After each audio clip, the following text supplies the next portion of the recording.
विधानसभा।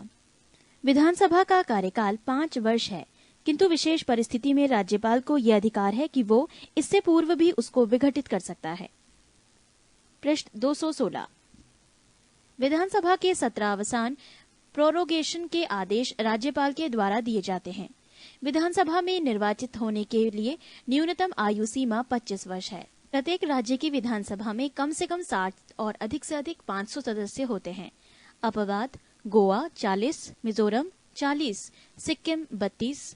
इसे अनुच्छेद 371 के तहत विशेष राज्यों की दर्जा देकर ये व्यवस्था किया गया है।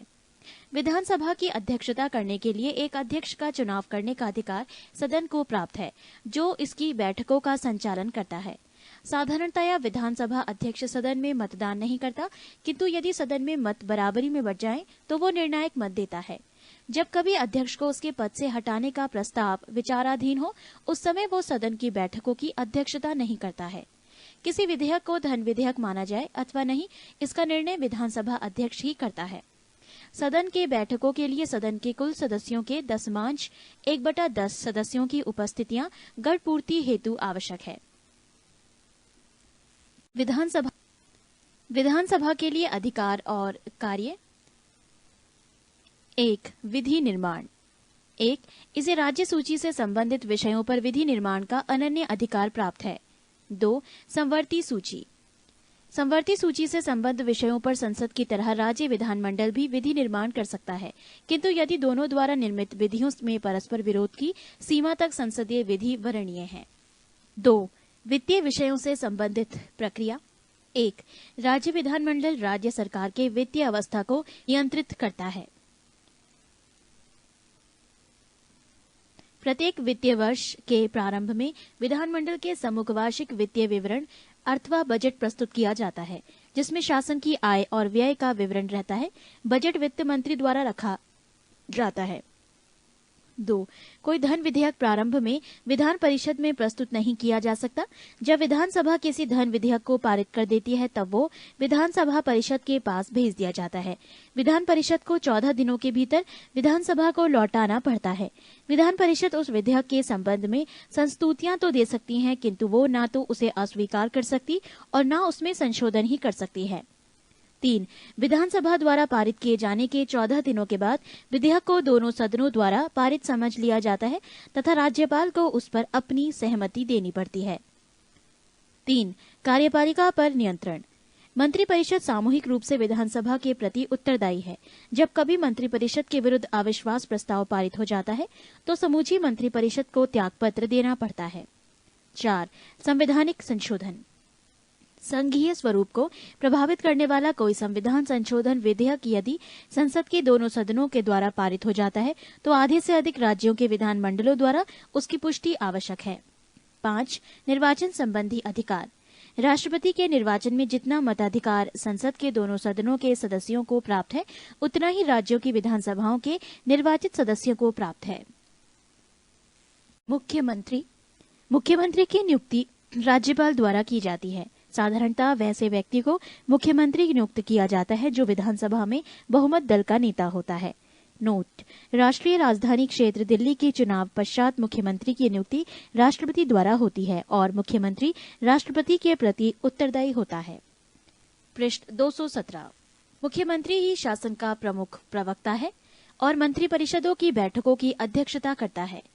मंत्रिपरिषद के निर्णयों को मुख्यमंत्री ही राज्यपाल तक पहुंचता है।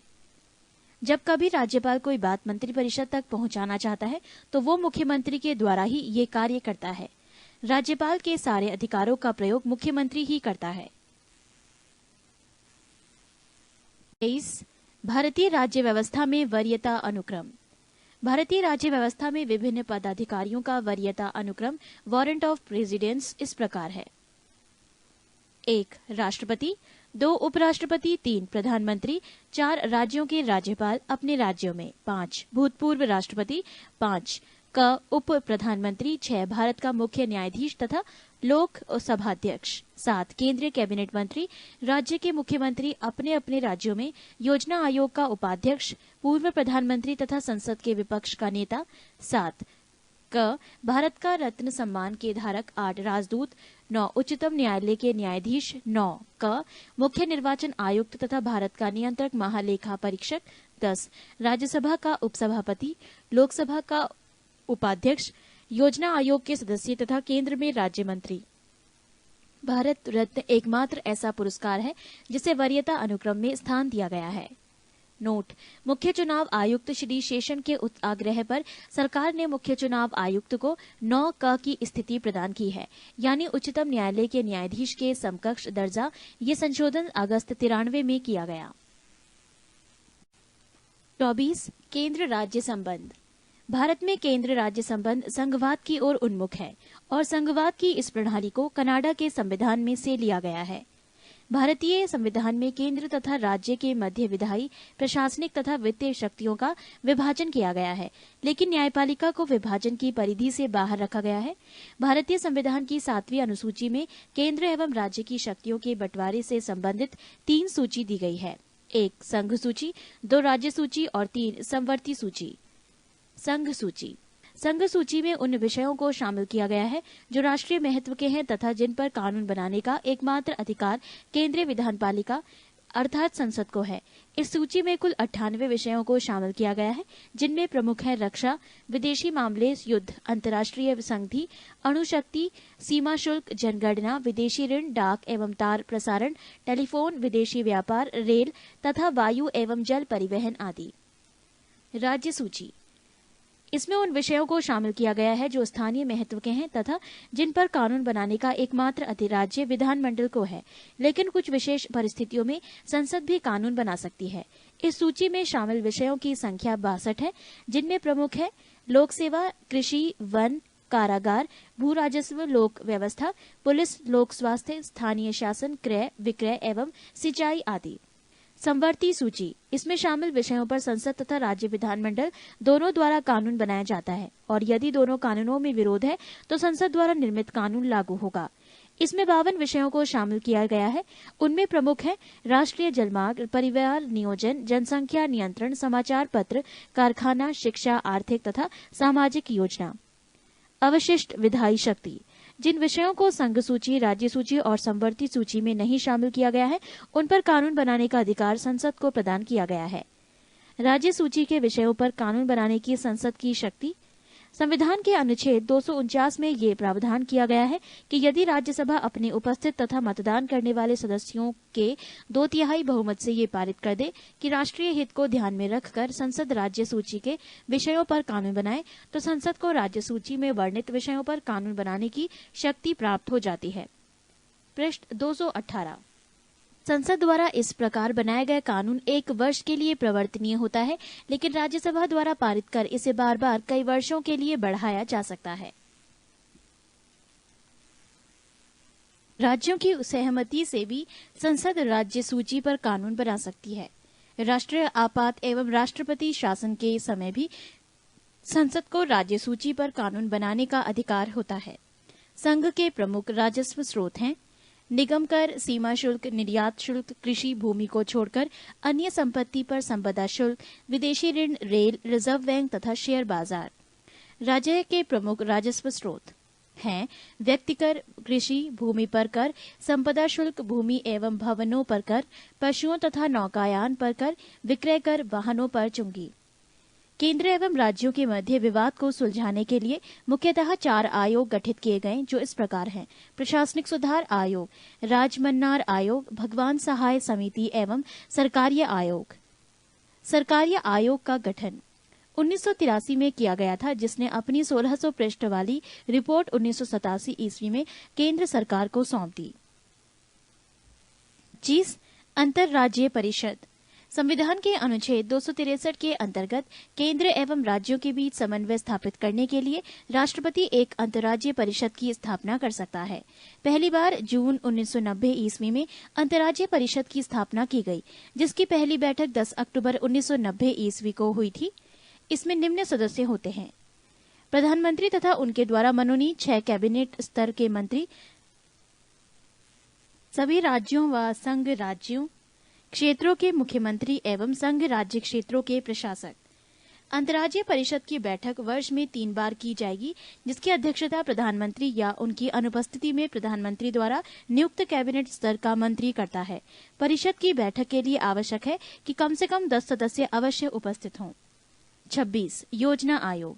भारत में योजना आयोग के संबंध में कोई संवैधानिक प्रावधान नहीं है। 15 मार्च 1950 ईस्वी को केंद्रीय मंत्रिमंडल द्वारा पारित प्रस्ताव के द्वारा योजना आयोग की स्थापना की गई थी। योजना आयोग का अध्यक्ष प्रधानमंत्री होता है। 27. राष्ट्रीय विकास परिषद। योजना के निर्माण में राज्यों की भागीदारी होनी चाहिए। इस विचार को स्वीकार करते हुए सरकार के एक प्रस्ताव द्वारा 6 अगस्त 1952 ईस्वी को राष्ट्रीय विकास परिषद का गठन हुआ। प्रधानमंत्री परिषद का अध्यक्ष होता है। योजना आयोग का सचिव ही इसका सचिव होता है। भारतीय संघ के सभी राज्यों के मुख्यमंत्री एवं योजना आयोग के सभी सदस्य इसके पदेन सदस्य होते हैं। 28. वित्त आयोग। संविधान के अनुच्छेद 280 में वित्त आयोग के गठन का प्रावधान किया गया है। वित्त आयोग के गठन का अधिकार राष्ट्रपति को दिया गया है। वित्त आयोग में राष्ट्रपति द्वारा एक अध्यक्ष एवं 4 अन्य सदस्य नियुक्त किए जाते हैं। राज्य वित्त आयोग का गठन भारतीय संविधान के अनुच्छेद 243(1) के द्वारा की जाता है। पृष्ठ 219। अब तक गठित वित्त आयोग। पहला वित्त आयोग। नियुक्ति वर्ष 1951 वर्ष ईस्वी। अध्यक्ष केसी नियोगी, अवधि 1952 से 1957 ईस्वी। दूसरा वित्त आयोग। नियुक्ति वर्ष 1956। अध्यक्ष के संथानाम, अवधि 1957 से 1962 ईस्वी। तीसरा वित्त आयोग। नियुक्ति वर्ष 1960 ईस्वी। अध्यक्ष ए के चंदा, अवधि 1962 से 1966 ईस्वी।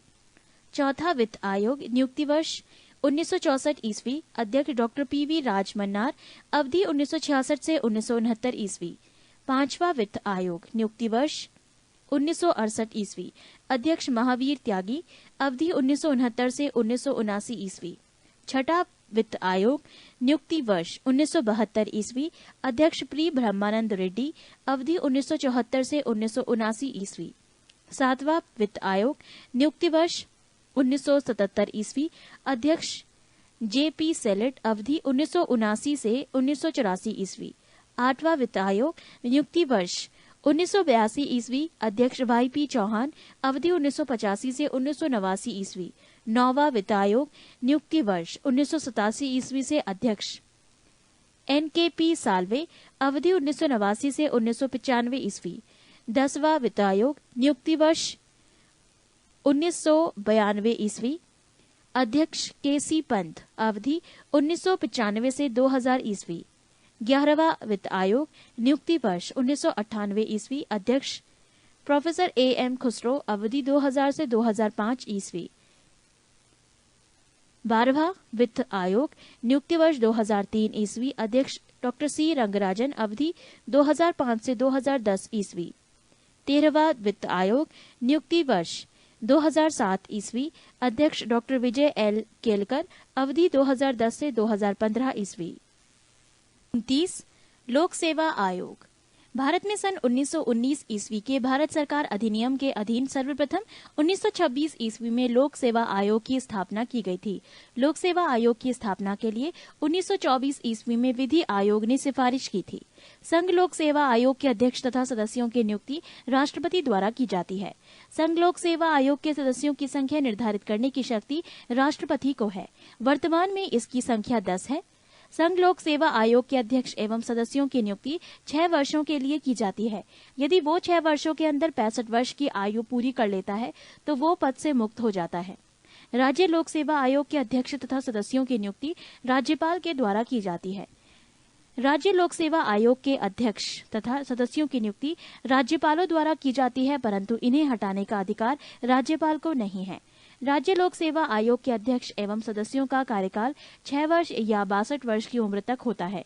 इन दोनों में जो पहले पूरा होता है उसी के तहत वो अवकाश ग्रहण करते हैं, परंतु उन्हें कार्यकाल के बीच उच्चतम न्यायालय के प्रतिवेदन पर तथा कुछ निर्भरताओं होने पर संविधान के अनुच्छेद 317 के अंतर्गत राष्ट्रपति हटा सकते हैं। 30. निर्वाचन आयोग। संविधान के भाग 15 के अनुच्छेद 324 से 329 में निर्वाचन से संबंधित उपबंध दिया गया है। निर्वाचन आयोग का गठन मुख्य निर्वाचन आयुक्त एवं अन्य निर्वाचन आयुक्तों से किया जाता है, जिनकी नियुक्ति राष्ट्रपति के द्वारा की जाती है। मुख्य चुनाव आयुक्त का कार्यकाल 6 वर्ष या 65 वर्ष की आयु जो भी पहले हो तब तक होगा। अन्य चुनाव आयुक्तों का कार्यकाल 6 वर्ष या 62 वर्ष की आयु जो पहले हो तब तक रहता है।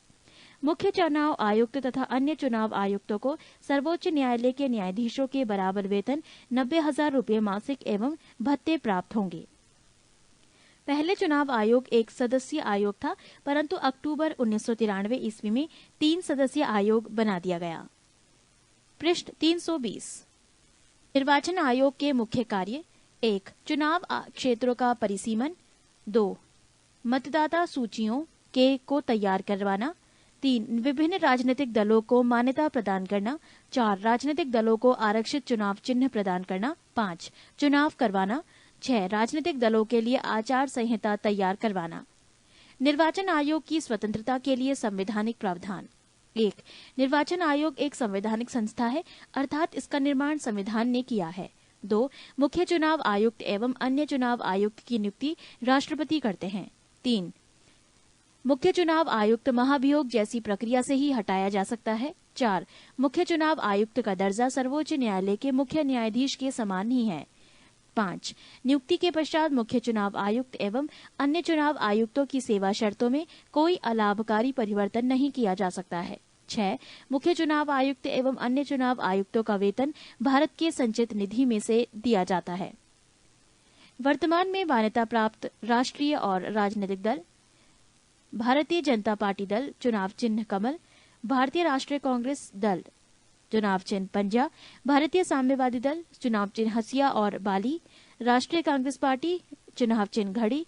बहुजन समाज पार्टी, हाथी असम को छोड़कर।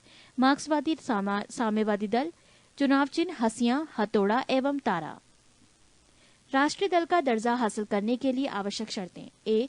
लोकसभा आम चुनाव अथवा राज्य विधानसभा चुनाव में किन्हीं 4 अथवा अधिक राज्यों में कुल डाले गए वैध मतों का 6% प्राप्त करना जरूरी होगा। बी.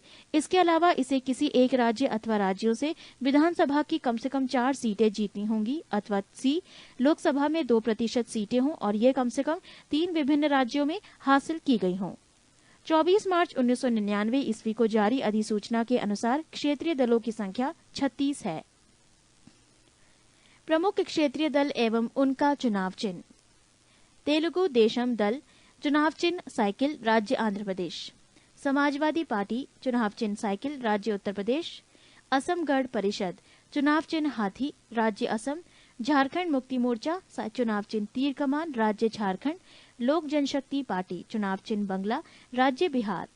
पैंथर्स पार्टी, चुनाव चिन्ह साइकिल, राज्य जम्मू कश्मीर। नेशनल कॉन्फ्रेंस, चुनाव चिन्ह हल, राज्य जम्मू कश्मीर। शिवसेना, चुनाव चिन्ह तीर कमान, राज्य महाराष्ट्र। मुस्लिम लीग, चुनाव चिन्ह सीढ़ी, राज्य केरल।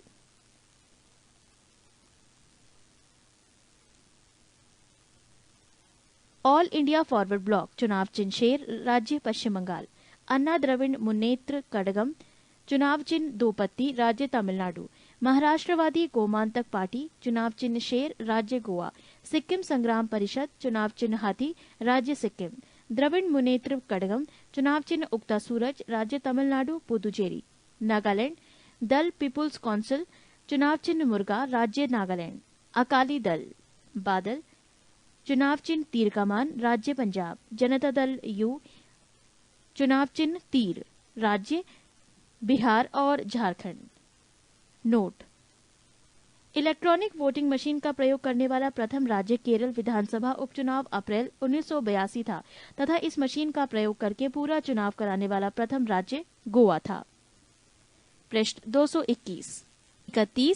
परिसीमन आयोग: संविधान में परिसीमन आयोग के संबंध में कोई स्पष्ट निर्देश नहीं दिया गया है। अनुच्छेद 82 में प्रत्येक जनगणना की समाप्ति पर लोकसभा एवं राज्य के निर्वाचन क्षेत्रों के विभाजन एवं पुनः समायोजन का कार्य संसद द्वारा विहित अधिकारी द्वारा किए जाएंगे का प्रावधान है। 42वें संविधान संशोधन अधिनियम द्वारा संविधान के अनुच्छेद 82 में संशोधन कर परिसीमन पर वर्ष 2000 तक के लिए रोक लगा दी गई थी। 84वें संविधान संशोधन अधिनियम 2001 के द्वारा संविधान के अनुच्छेद 82 और 170(3) की शर्तों में संशोधन किया गया है, जिसके अनुसार देश में लोकसभा एवं विधानसभा की सीटों की संख्या में वर्ष 2026 तक कोई वृद्धि अथवा कमी नहीं की जाएगी। परिसीमन आयोग 2002 का गठन 12 जुलाई 2002 को न्यायमूर्ति कुलदीप सिंह की अध्यक्षता में किया गया तथा इस आयोग की सिफारिशों को केंद्रीय मंत्रिमंडल ने 10 जनवरी 2008 को मंजूरी प्रदान की। नए परिसीमन इसे लोकसभा में आरक्षित सीटों की संख्या बढ़ जाएगी। नया परिसीमन 2001 की जनगणना के आधार पर किया गया है। परिसीमन आयोग में देश के मुख्य निर्वाचन आयुक्त सहित सभी राज्य व केंद्र शासित प्रदेशों की निर्वाचन आयुक्त इस आयोग के सदस्य हैं। अब तक गठित 4 परिसीमन आयोग: 1 परिसीमन आयोग 1952, 2 परिसीमन आयोग 1962, 3 परिसीमन आयोग 1973, 4 परिसीमन आयोग 2002। नए परिसीमन के बाद आरक्षित सीट: जाति अनुसूचित जाति वर्तमान में आरक्षित सीट 79, नए परिसीमन के बाद आरक्षित सीट 85। अनुसूचित जनजाति वर्तमान में आरक्षित सीट 41, नए परिसीमन के बाद आरक्षित सीट 48। अनारक्षित सीटों की संख्या वर्तमान में 410, नए परिसीमन के बाद आरक्षित सीट डैश। नोट: वैसे राज्य जिनका परिसीमन आयोग 2002 के द्वारा परिसीमन नहीं हो सका, असम, मणिपुर, अरुणाचल प्रदेश, नागालैंड एवं झारखंड, पूर्वोत्तर के चारों राज्यों में स्थानीय विरोध एवं अदालतों के स्थगन आदेश के कारण परिसीमन नहीं हो सका, जबकि झारखंड में सरकारी नीति के विपरीत आरक्षित सीटें कम होने के कारण ये परिसीमन पूरा नहीं हो सका।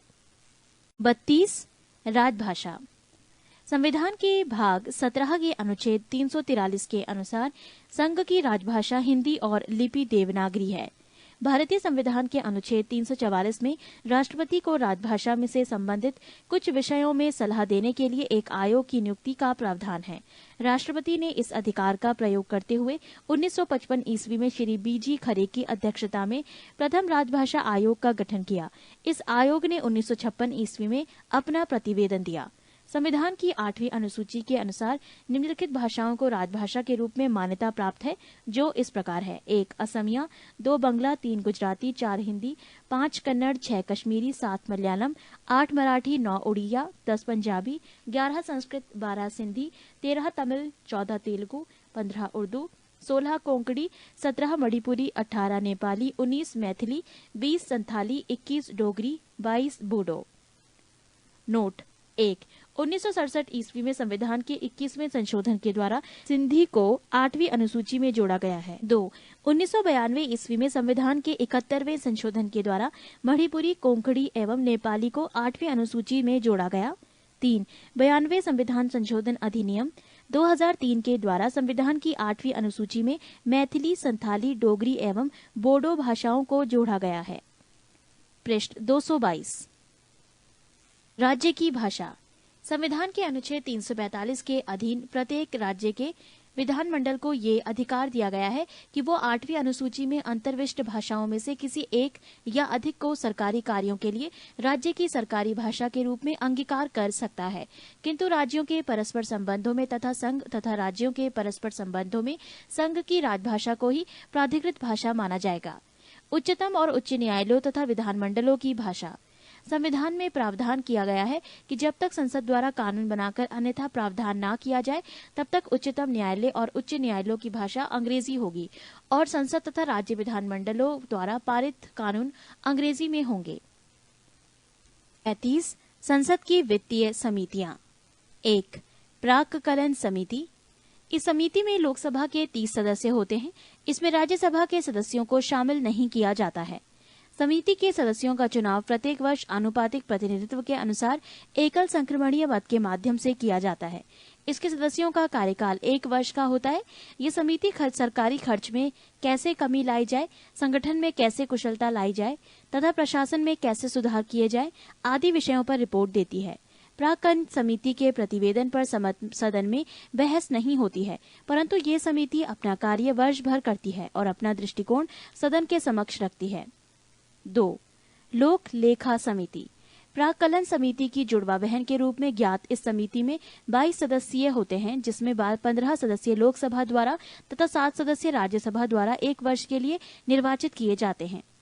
1967 ईस्वी से स्थापित तथा प्रथा के अनुसार इस समिति के अध्यक्ष के रूप में विपक्ष के किसी सदस्य को नियुक्त किया जाता है।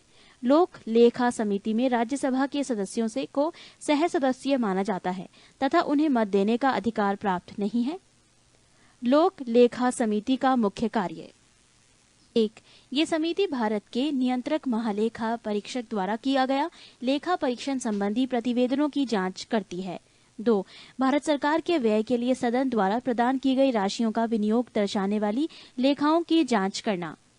3. संसद द्वारा प्रदान की गई धनराशि के अतिरिक्त धनराशि को व्यय किया गया हो तो समिति उन परिस्थितियों की जांच करती है जिसके कारण अतिरिक्त व्यय करना पड़ा। 4.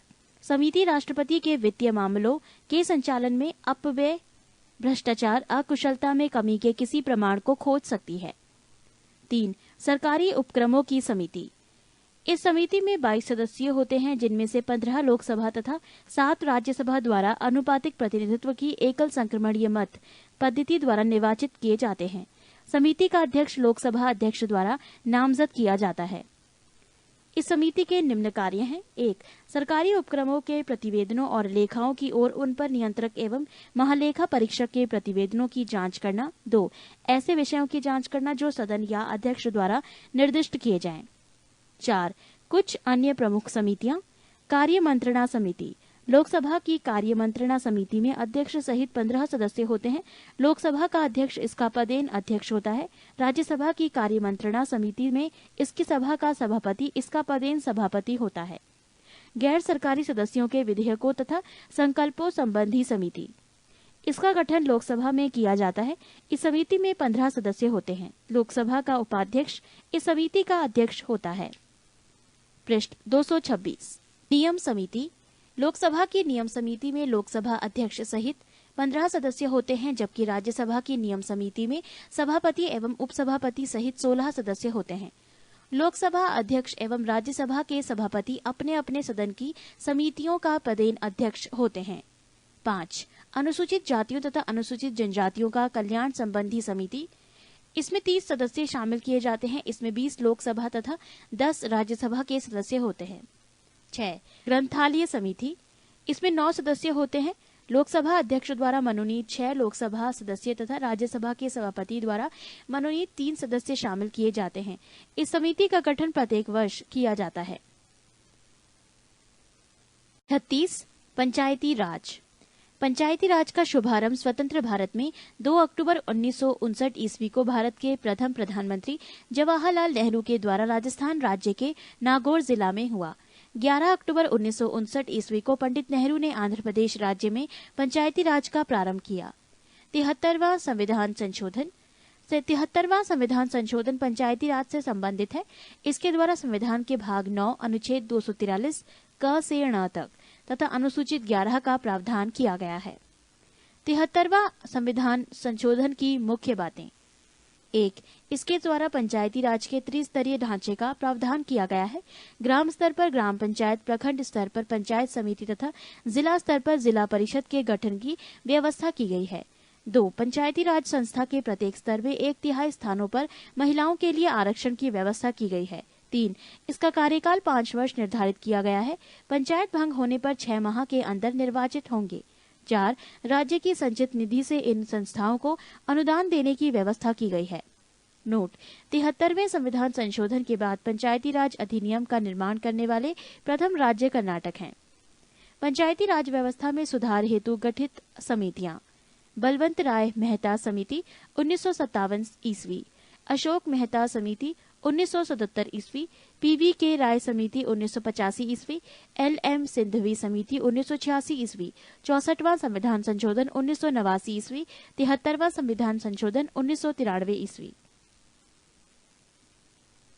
74वां संविधान संशोधन 74वां संविधान संशोधन नगर पालिकाओं से संबंधित है।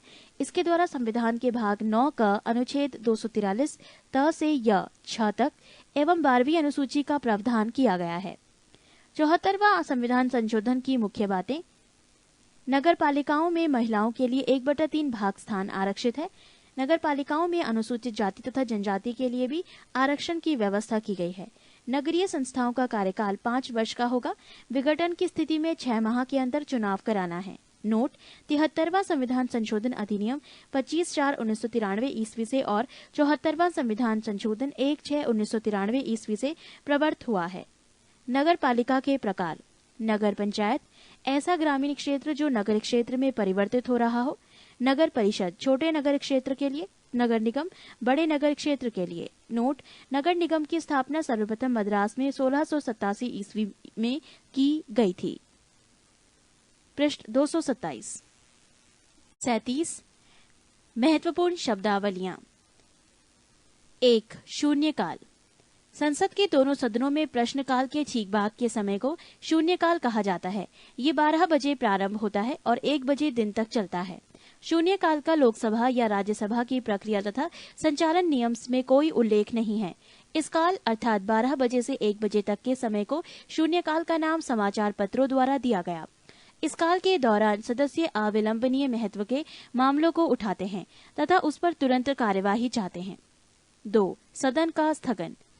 सदन के स्थगन द्वारा सदन के कामकाज को विनिर्दिष्ट समय के लिए स्थगित कर दिया जाता है। ये कुछ घंटे, दिन या सप्ताह को भी हो सकता है, जबकि सत्रावसान द्वारा सत्र की समाप्ति होती है। 3. विघटन। विघटन केवल लोकसभा का ही हो सकता है। इससे लोकसभा का अंत हो जाता है। 4. अनुपूरक प्रश्न।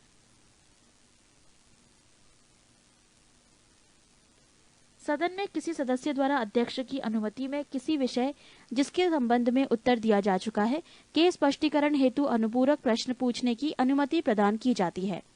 5. तारांकित प्रश्न। जिन प्रश्नों का उत्तर सदस्य तुरंत सदन में चाहता है उसे तारांकित प्रश्न कहा जाता है। तारांकित प्रश्नों का उत्तर मौखिक दिया जाता है तथा तारांकित प्रश्नों के अनुपूरक प्रश्न भी पूछे जा सकते हैं। इस प्रश्न पर तारा लगाकर अन्य प्रश्नों से इसका भेद किया जाता है। 6. अतारांकित प्रश्न।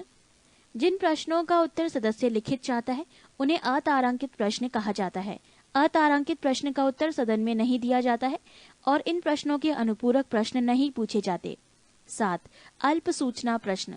जो प्रश्न अविलंबनीय लोक महत्व का हो तथा जिन्हें साधारण प्रश्न के लिए निर्धारित 10 दिन की अवधि से कम सूचना देकर पूछा जा सकता है उन्हें अल्प सूचना प्रश्न कहा जाता है।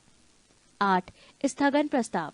स्थगन प्रस्ताव पेश करने का मुख्य उद्देश्य किसी अविलंबनीय लोक महत्व के मामले की ओर सदन का ध्यान आकर्षित करना है। जब इस प्रस्ताव को स्वीकार कर लिया जाता है तब सदन अविलंबनीय लोक महत्व के निश्चित मामले पर चर्चा करने के लिए सदन का नियमित कार्य रोक देता है। इस प्रस्ताव को पेश करने के लिए न्यूनतम 50 सदस्यों की स्वीकृति आवश्यक है। 9. संचित निधि कंसोलिडेटेड फंड। संविधान के अनुच्छेद 266 में संचित निधि का प्रावधान है। संचित निधि से धन संसद में प्रस्तुत अनुदान मांगों के द्वारा ही व्यय किया जाता है। राज्यों को करों एवं शुल्कों में से उनका अंश देने के बाद जो धन बचता है निधि में डाल दिया जाता है। राष्ट्रपति, उपराष्ट्रपति, नियंत्रक एवं महालेखा परीक्षक आदि के वेतन तथा भत्ते इसी निधि पर भारित होते हैं। 10. आकस्मिक निधि कॉन्टिजेंसी फंड। संविधान के अनुच्छेद 267 के अनुसार भारत सरकार एक आकस्मिक निधि की स्थापना करेगी। इसमें जमा धनराशि का व्यय निधि द्वारा स्थापित प्रक्रिया के द्वारा अनुसार किया जाता है। संसद की स्वीकृति के बिना इस मद से धन नहीं निकाला जा सकता है। विशेष परिस्थितियों में राष्ट्रपति अग्रिम रूप से इस निधि से धन निकाल सकते हैं। 11. आधे घंटे की चर्चा। जिन प्रश्नों का उत्तर सदन में दे दिया गया हो उन प्रश्नों से उत्पन्न होने वाले मामलों पर चर्चा लोकसभा में सप्ताह में 3 दिन यथा सोमवार, बुधवार या तथा शुक्रवार की बैठक के अंतिम आधे घंटे में की जा सकती है। राज्यसभा में ऐसी चर्चा किसी दिन जिसे सभापति नियत करें सामान्यतः 5 बजे से 5:30 बजे के बीच की जा सकती है। ऐसी चर्चा का विषय पर्याप्त लोक महत्व का होना चाहिए तथा विषय हाल के किसी तारांकित, अतारांकित या अल्प सूचना का प्रश्न रहा हो और जिसके उत्तर के किसी तथ्यात्मक मामले का स्पष्टीकरण आवश्यक हो। पृष्ठ 228। ऐसी चर्चा को उठाने की सूचना कम से कम 3 दिन पूर्व दी जानी चाहिए। 12. अल्पकालीन चर्चाएं। भारत में इस प्रथा की शुरुआत 1953 ईस्वी के बाद हुई। इसमें लोक महत्व के प्रश्न पर सदन का ध्यान आकर्षित किया जाता है। ऐसी चर्चा के लिए स्पष्ट कारणों सहित सदन के महासचिव को सूचना देना आवश्यक होता है। इस सूचना पर कम से कम 2 अन्य सदस्यों के हस्ताक्षर होना भी आवश्यक है। 13. विनियोग विधेयक। विनियोग विधेयक में भारत की संचित निधि पर भारत व्यय की पूर्ति के लिए अपेक्षित धन तथा सरकार के खर्च हेतु अनुदान की मांग शामिल होती है। भारत की संचित निधि में से कोई धन विनियोग विधेयक के अधीन ही निकाला जा सकता है। 14. लेखा अनुदान। जैसा कि विदित है, विनियोग विधेयक के पारित होने के बाद ही भारत की संचित निधि से कोई रकम निकाली जा सकती है, किंतु सरकार को इस विधेयक के पारित होने के पहले भी रुपयों की आवश्यकता हो सकती है। अनुच्छेद 116 क के अंतर्गत लोकसभा लेखा अनुदान वोट ऑन अकाउंट पारित कर सरकार के लिए एक अग्रिम राशि मंजूर कर सकती है, जिसके बारे में बजट विवरण देना सरकार के लिए संभव नहीं है। 15. वित्त विधेयक फाइनेंस बिल। संविधान के अनुच्छेद 112 वित्त विधेयक को परिभाषित करता है। जिन वित्तीय प्रस्तावों को सरकार आगामी वर्ष के लिए सदन में प्रस्तुत करती है, उन वित्तीय प्रस्तावों को मिलाकर वित्त विधेयक की रचना होती है। सामान्यतः वित्त विधेयक उस विधेयक को कहते हैं जो राजस्व या व्यय से संबंधित होता है। संसद में प्रस्तुत सभी वित्त विधेयक धन विधेयक नहीं हो सकते हैं। वित्त विधेयक धन विधेयक है या नहीं, इसे प्रमाणित करने का अधिकार केवल लोकसभा अध्यक्ष को है। 16. धन विधेयक। संसद में राजस्व एकत्र करने अथवा अन्य प्रकार से धन से संबद्ध विधेयक को धन विधेयक कहते हैं। संविधान के अनुच्छेद 110(1) के उपखंड क से 6 तक में उल्लेखित विषयों से संबंधित विधेयकों को धन विधेयक कहा जाता है। धन विधेयक केवल लोकसभा में ही पेश किया जाता है। धन विधेयक को राष्ट्रपति पुनः विचार के लिए लौटा नहीं सकता है। 17. अनुपूरक अनुदान। यदि विनियोग विधेयक द्वारा किसी विशेष सेवा पर चालू वर्ष के लिए व्यय किए जाने के लिए प्राधिकृत कोई राशि अपर्याप्त पाई जाती है या वर्ष के बजट में उल्लिखित न की गई और किसी नई सेवा पर खर्च की आवश्यकता उत्पन्न हो जाती है, तो राष्ट्रपति एक अनुपूरक अनुदान संसद के समक्ष पेश करवाएगा। अनुपूरक अनुदान और विनियोग विधेयक दोनों के लिए एक ही प्रक्रिया विहित की गई है। 18. बजट सत्र। ये सत्र फरवरी के दूसरे या तीसरे सप्ताह के सोमवार को आरंभ होता है। इसे बजट सत्र इसलिए कहते हैं कि इस सत्र में आगामी वित्तीय वर्ष का अनुमानित बजट प्रस्तुत, विचारित और पारित किया जाता है। 19. सामूहिक उत्तरदायित्व। अनुच्छेद 75(3) के अनुसार मंत्रिपरिषद लोकसभा के प्रति सामूहिक रूप से उत्तरदायी होगी। इसका अभिप्राय यह है कि वो अपने पद पर तब तक बनी रह सकती है जब तक उसे निम्न सदन अर्थात लोकसभा के बहुमत का समर्थन प्राप्त है। लोकसभा का विश्वास खोते ही मंत्रिपरिषद को तुरंत पद त्याग करना होगा। 20. कटौती प्रस्ताव। सत्ता पक्ष द्वारा सदन की स्वीकृति के लिए प्रस्तुत अनुदान की मांगों में किसी भी प्रकार की कटौती के लिए विपक्ष द्वारा रखे गए प्रस्ताव को कटौती प्रस्ताव कहा जाता है। सरकार की नीतियों को अस्वीकृति तो दर्शाने के लिए विपक्ष द्वारा प्रायः 1 रुपया की कटौती का प्रस्ताव किया जाता है, जिसका अर्थ ये भी होता है कि प्रस्ताव मांग के मुद्दों का स्पष्ट उल्लेख किया जाए। पृष्ठ 229। 21. अविश्वास प्रस्ताव। अविश्वास प्रस्ताव सदन में विपक्षी दल के किसी सदस्य द्वारा रखा जाता है। प्रस्ताव के पक्ष में कम से कम 50 सदस्यों का होना आवश्यक है तथा प्रस्ताव प्रस्तुत किए जाने के 10 दिन के अंदर इस पर चर्चा होना भी आवश्यक है। चर्चा के बाद अध्यक्ष मतदान द्वारा निर्णय की घोषणा करता है। 22. मूल प्रस्ताव। मूल प्रस्ताव अपने आप में संपूर्ण प्रस्ताव होता है जो सदन के अनुमोदन के लिए पेश किया जाता है। मूल प्रस्ताव को इस तरह से बनाया जाता है कि उससे सदन के फैसले की अभिव्यक्ति हो सके। निम्नलिखित प्रस्ताव मूल प्रस्ताव होते हैं। 1. राष्ट्रपति के अभिभाषण पर धन्यवाद प्रस्ताव। 2. अविश्वास प्रस्ताव। इस प्रस्ताव के माध्यम से सदन का कोई सदस्य मंत्रिपरिषद में अपना अविश्वास व्यक्त करता है और यदि ये प्रस्ताव पारित कर दिया जाता है तो मंत्रिपरिषद को त्यागपत्र देना पड़ता है। 3. लोकसभा के अध्यक्ष, उपाध्यक्ष या राज्यसभा के उपसभापति के निर्वाचन के लिए या हटाने के लिए प्रस्ताव। 4. विशेष अधिकार प्रस्ताव। ये प्रस्ताव संसद के किसी सदस्य द्वारा पेश किया जाता है जब उसे ये प्रतीत होता है कि मंत्रिपरिषद के किसी सदस्य ने संसद में झूठा तथ्य प्रस्तुत करके सदन के विशेष अधिकार का उल्लंघन किया है। 23. स्थानापन्न प्रस्ताव। जो प्रस्ताव मूल प्रस्ताव के स्थान पर और उसके विकल्प के रूप में पेश किए जाते हैं उन्हें स्थानापन्न प्रस्ताव कहा जाता है। 4. अनुषंगी प्रस्ताव। इस प्रस्ताव को विभिन्न प्रकार के कार्यों की अगली कार्यवाही के लिए नियमित उपाय के रूप में पेश किया जाता है। 25 प्रतिस्थापन प्रस्ताव।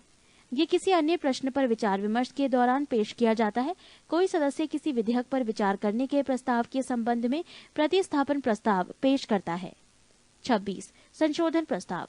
ये प्रस्ताव मूल प्रस्ताव में संशोधन करने के लिए पेश किया जाता है।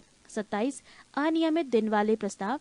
जिस प्रस्ताव को अध्यक्ष द्वारा स्वीकार या अस्वीकार किया जा सकता है, लेकिन उस प्रस्ताव पर विचार विमर्श के लिए कोई समय नियत नहीं किया जाता, उसे अनियमित दिन वाला प्रस्ताव कहा जाता है।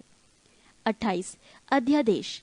राष्ट्रपति अथवा राज्यपाल संसद अथवा विधानमंडल के सत्र अवसान की स्थिति में आवश्यक विषयों से संबंधित अध्यादेश का प्रख्यापन करते हैं।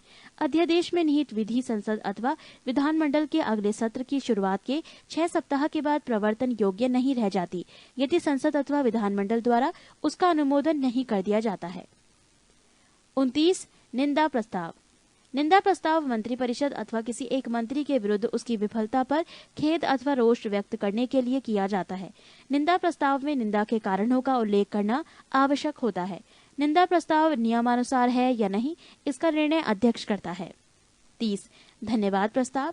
राष्ट्रपति के अभिभाषण के बाद संसद की कार्यमंत्रणा समिति की सिफारिश पर 3-4 दिनों तक धन्यवाद प्रस्ताव पर चर्चा होती है। चर्चा प्रस्तावक द्वारा आरंभ होती है तथा उसके बाद प्रस्तावक का समर्थक बोलता है।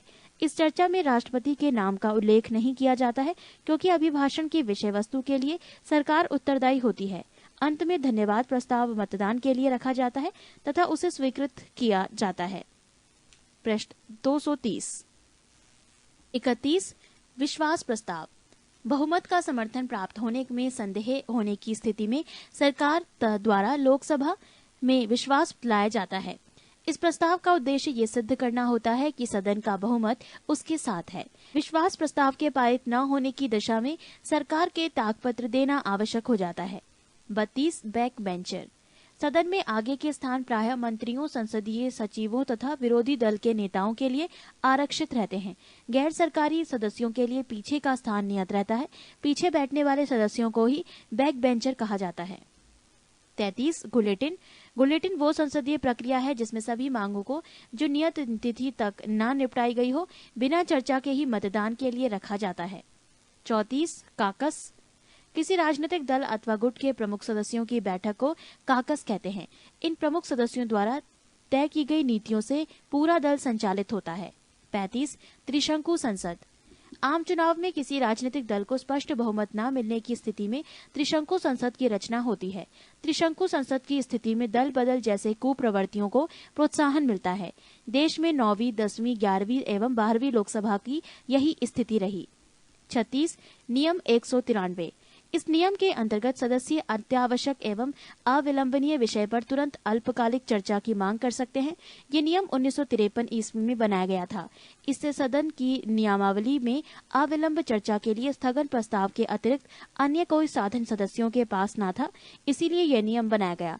इसके अतिरिक्त सदस्य किसी भी सार्वजनिक महत्व के अविलंबनीय विषय पर अल्पकालिक चर्चा के लिए नोटिस दे सकते हैं। ये चर्चा किसी प्रस्ताव के माध्यम से नहीं होती। इसी कारण चर्चा के अंत में सदन में मत विभाजन नहीं होता। केवल सभी पक्ष के सदस्यों को संबद्ध विषयों पर अपने विचार प्रकट करने का अवसर मिलता है। 37 न्यायिक पुनर्विलोकन। भारत में न्यायपालिका को न्यायिक पुनर्विलोकन की शक्ति प्राप्त होती है। न्यायिक पुनर्विलोकन के अनुसार न्यायालयों को ये अधिकार प्राप्त है कि यदि विधानमंडल द्वारा पारित की गई विधियां अथवा कार्यपालिका द्वारा किए गए आदेश संविधान के प्रतिकूल है तो वो उन्हें निरस्त घोषित कर सकते हैं। 38 गढ़ पूर्ति क्योरम।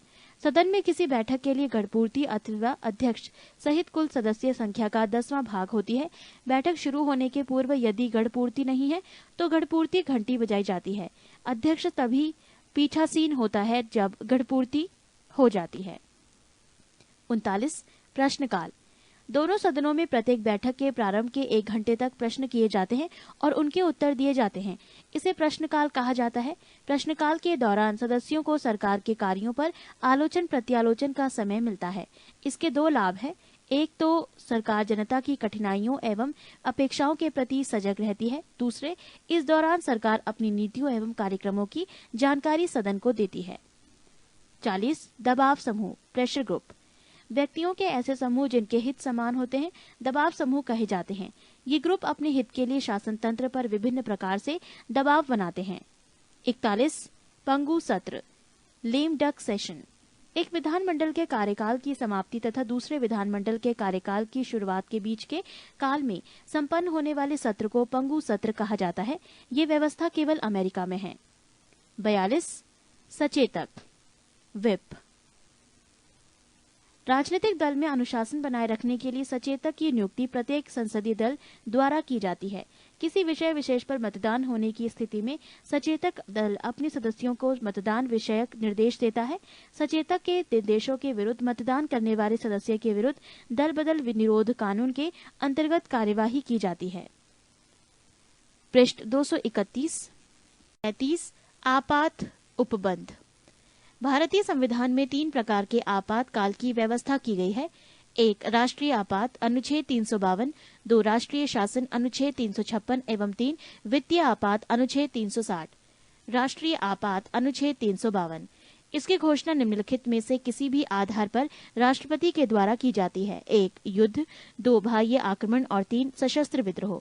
राष्ट्रीय आपात की घोषणा राष्ट्रपति मंत्रिमंडल की लिखित सिफारिश पर करता है।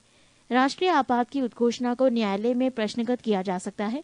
44वें संशोधन द्वारा अनुच्छेद 352 के अधीन उद्घोषणा संपूर्ण भारत में या उसके किसी भाग में की जा सकती है। राष्ट्रीय आपात के समय राज्य सरकार निलंबित नहीं की जाती है, अपितु वो संघ की कार्यपालिका के पूर्ण नियंत्रण में आ जाती है। राष्ट्रपति द्वारा की गई आपात की घोषणा 1 माह तक प्रवर्तन में रहती है और यदि इस दौरान इसे संसद के 2/3 बहुमत से अनुमोदित करवा लिया जाता है तो वो 6 माह तक प्रवर्तन में रहती है। संसद इसे पुनः एक बार में 6 महीने तक बढ़ा सकती है।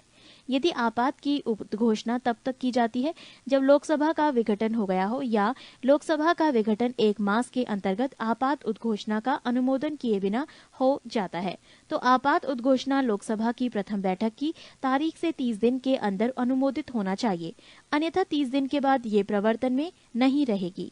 यदि लोकसभा साधारण बहुमत से आपात उद्घोषणा को वापस लेने का प्रस्ताव पारित कर देती है तो राष्ट्रपति को उद्घोषणा वापस लेनी पड़ती है।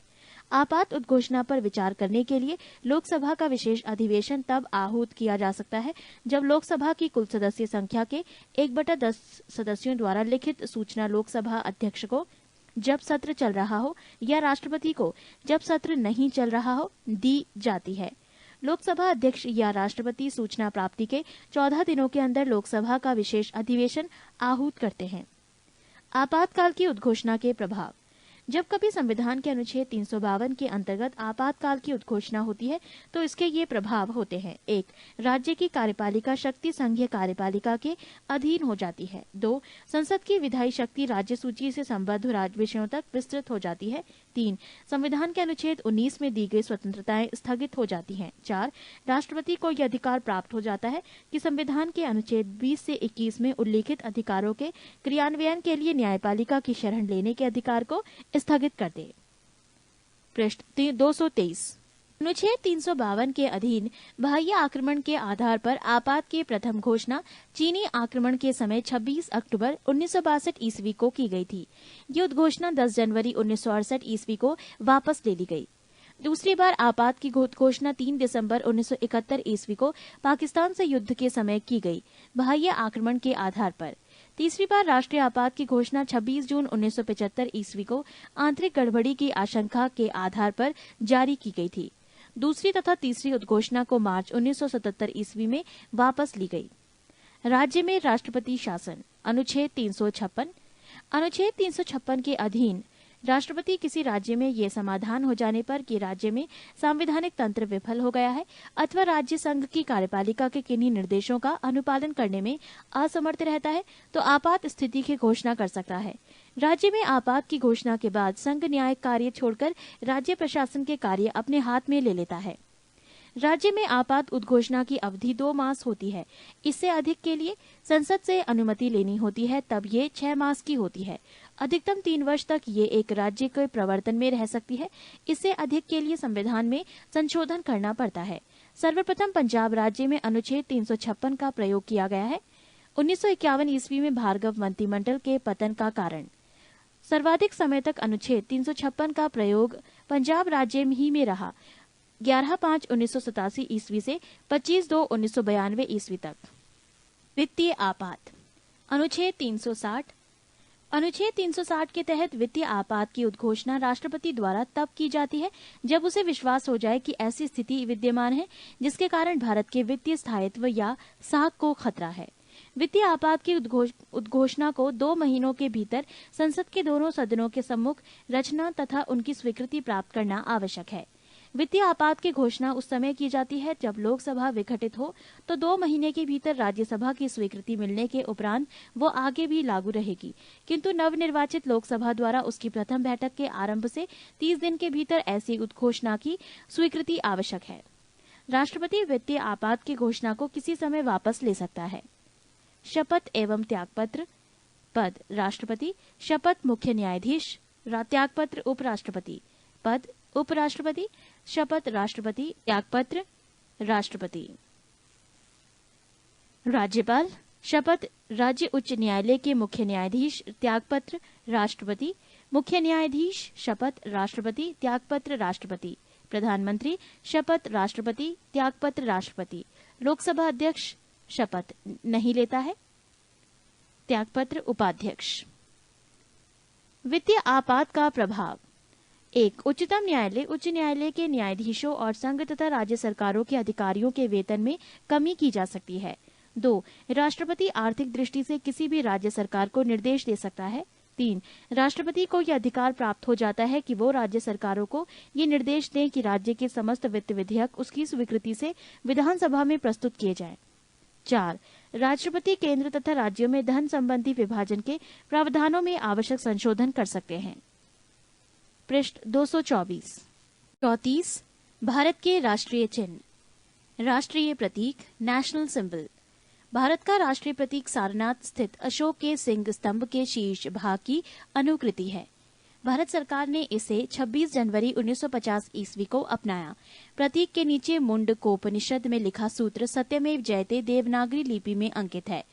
शासकीय कार्यों में प्रयोग में लाए जाने वाले राष्ट्रीय प्रतीक अलग अलग रंग के होते हैं।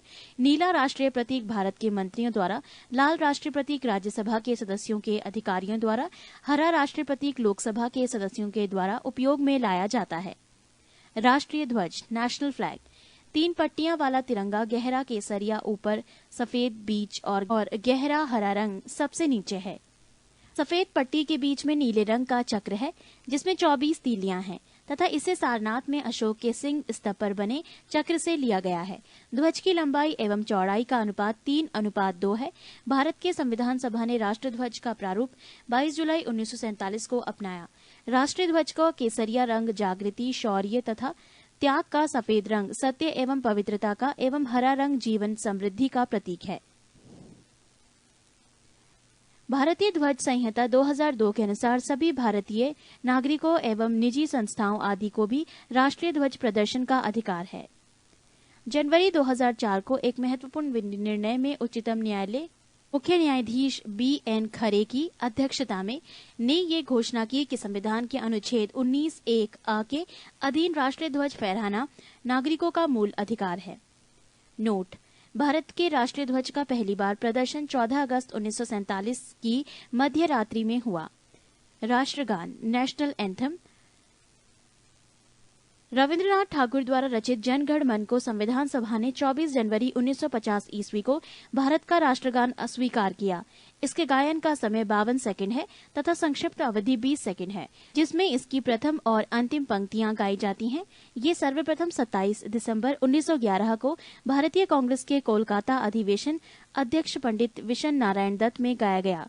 इसे रविंद्रनाथ ठाकुर ने 1912 ईस्वी में तत्वबोधिनी में भारत भाग्य विधाता शीर्षक से प्रकाशित किया गया था तथा 1919 ईस्वी में मॉर्निंग सॉन्ग ऑफ इंडिया के नाम से अंग्रेजी अनुवाद किया। राष्ट्रगान के वर्तमान संगीतमय धुन को बनाने का श्रेय कैप्टन राम सिंह ठाकुर INA के सिपाही को जाता है। सर्वप्रथम इसे 27 दिसंबर 1911 को कांग्रेस के कोलकाता अधिवेशन में गाया गया था। राष्ट्रगीत, नेशनल सॉन्ग।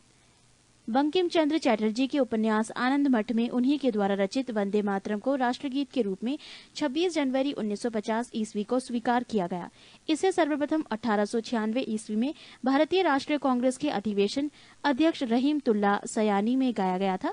इस गीत को गाने का समय 1 मिनट और 5 सेकंड है। किसी भी व्यक्ति को राष्ट्रगीत गाने के लिए बाध्य नहीं किया जा सकता है।